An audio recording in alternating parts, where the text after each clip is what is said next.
It was Christmas Eve, and we were at some friend's house. Decided we wanted to go get drugs, and so we went, and we ended up staying in the crack house all night. And the next day I missed Christmas. This past winter here, this past winter, there was a guy, a homeless man. He jumped on the Beverly Bridge. He committed suicide. He lost hope.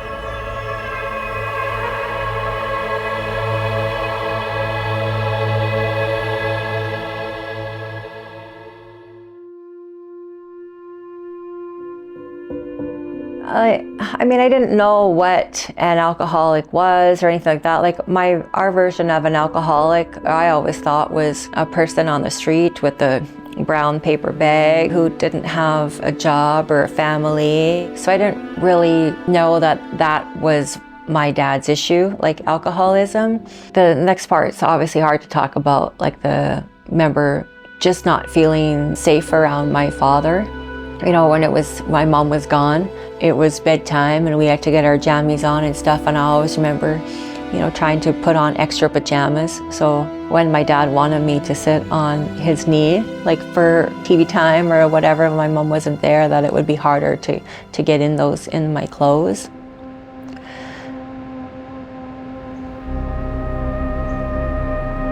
My uncle shot himself in June of '89. And then 6 months later, my cousin hung herself.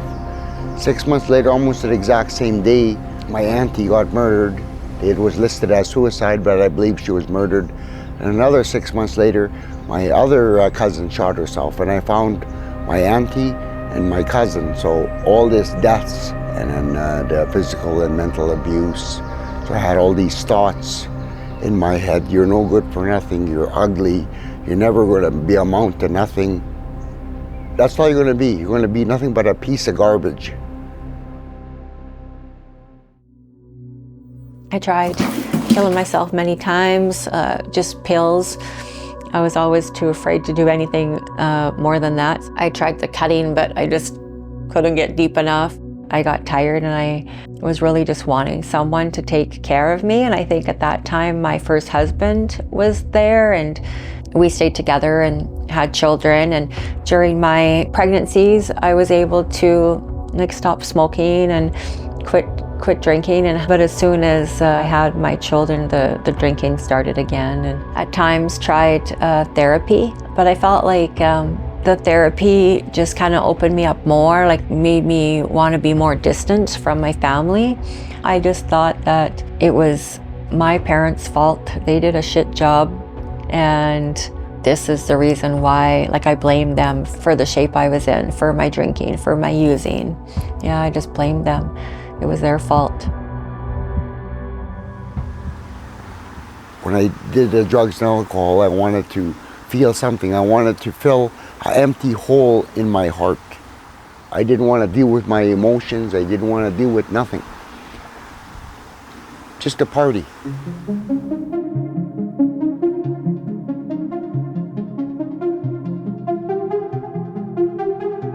I lost sight of reality when I was hard into my drugs and alcohol. I got into a fight and I got bitten on my finger, so I thought I got HIV. And I wanted to go to Vancouver to go kill myself, because I learned that you could kill yourself by taking a bunch of drugs and make your heart explode.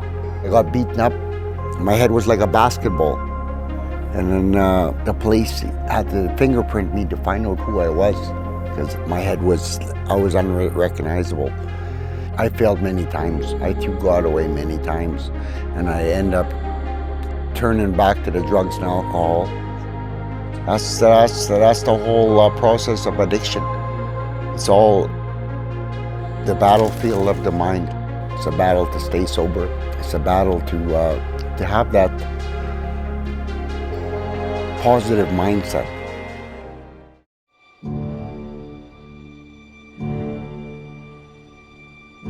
I feel like it was just a progressive thing. It was just all around. All of our friends drank, all of our friends partied, and so that was just what we did. I was 21 when I was out for my birthday party. My friends at the time offered me cocaine for the first time, I tried it and I liked it a lot. And from there, I was doing more and more and more of that, and the cocaine turned into freebasing, smoking crack, and I got hooked on it straight away. Like that's all I wanted to do. I spent more time partying and doing drugs and less time with the children. I went to NA, and I think for 11 months, I was clean and sober. During this time too, I also went through divorce. I ended up getting my own place, and the kids went to go live with their dad. Then I met a different group of friends, and the one night we were in the pub and they were doing shooters, and I always just asked for a water shooter, and I got the wrong one. And from there I just kept drinking. I had the taste of it. So then it was another roll of relapse, and then starting the cocaine again. And then it's like a hook. Once you have that taste, and it's just a vicious cycle. It's hard to break. I did it for 15 years. 15 years. Back and forth, back and forth, back and forth. I go to the reserve, go sober up there, I go sing in the powwows. And then when I come into the city, I do the same thing over and over again. I tried the native spirituality, and I tried the AA program, the CA program, Narcotics Anonymous. It just didn't help me. I used to I rejected everybody. I was so angry, and when the Christians were coming to me, they said, "Oh, come to Jesus." I said, "Get away from me. My way is the peace pipe and the sweetgrass way."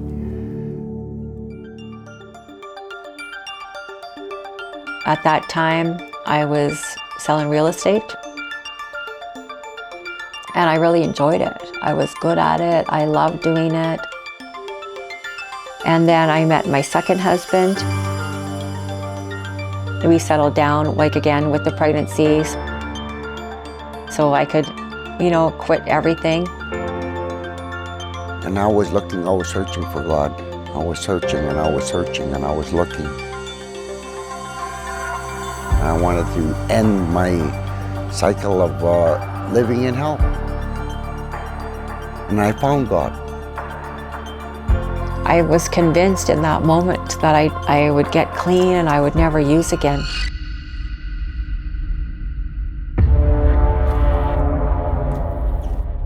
Whitney she was only a couple weeks old when I was out drinking again, and it happened so fast. It was like a tornado sucking you dry of everything, just like. The more money I made, the more expensive the parties got. I loved my alcohol. I loved my crack cocaine. I loved my everything. It didn't matter. I just wanted to cover all the hurts and pains I had. I walked away from Jesus and I started drinking. I lived on the street for 15 years. I met a group of people. At the odd time, we used to smoke crack together. And it's like they took over the house, and I couldn't escape it. I knew I was losing my house. I just rolled around with these people that I never knew existed and just sold drugs, and that's how I supported my habit.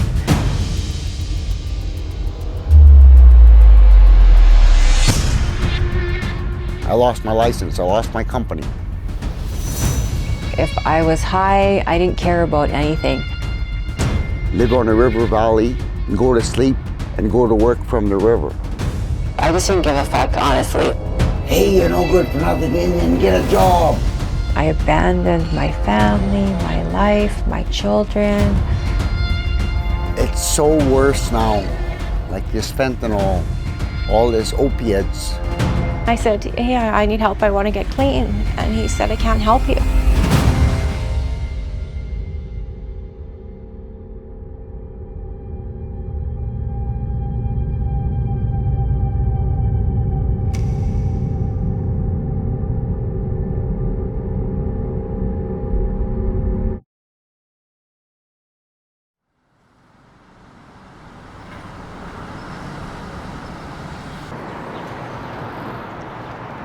I feel very lucky to be not living here anymore, you know, like this could easily still be me if I was still even alive. I also feel very blessed for this place because it helped me a lot.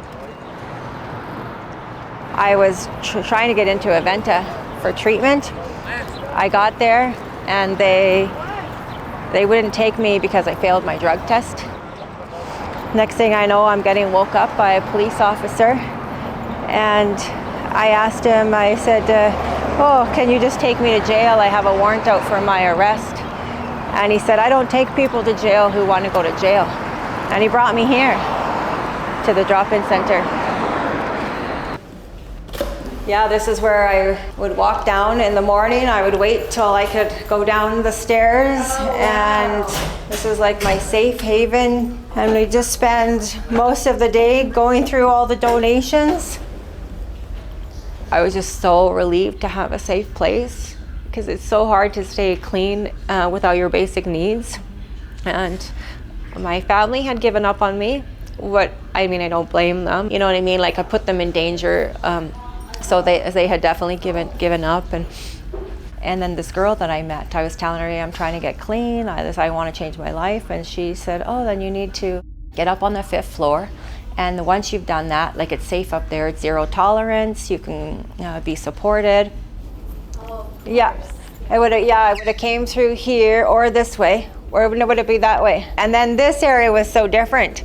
It had couches, and then we could look down to see if the Salvation Army truck was here on I think it came on Sundays with the hot chocolate, and it would park down here in this parking lot, and we would go down there together to get a hot chocolate. Yeah.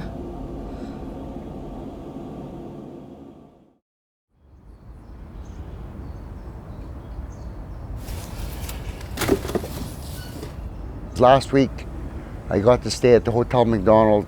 We had a big mini bar. It was full of alcohol.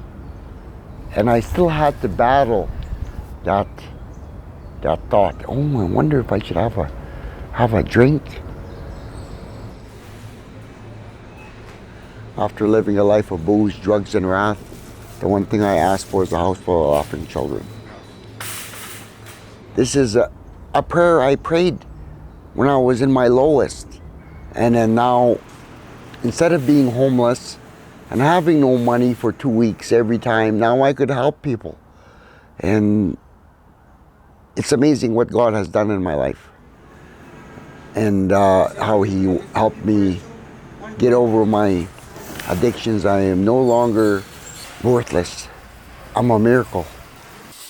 I have a plan for my life, and I believe this is my plan. This is why I was born. I've been sober since March 24th, 2008. And my alcohol, I've been sober for 8 years now. And I knew there was no amount of sorries that would make up for abandoning my children. You know, nothing I could say that would make that okay. And I just knew that the only way to make my amend to them was just to stay clean and sober. Butterfly. You know, I faced all this stuff. I'm learning patience. I've learned to live 1 minute at a time. And if you lose hope, you need somebody to give you hope again. So that's where we come in.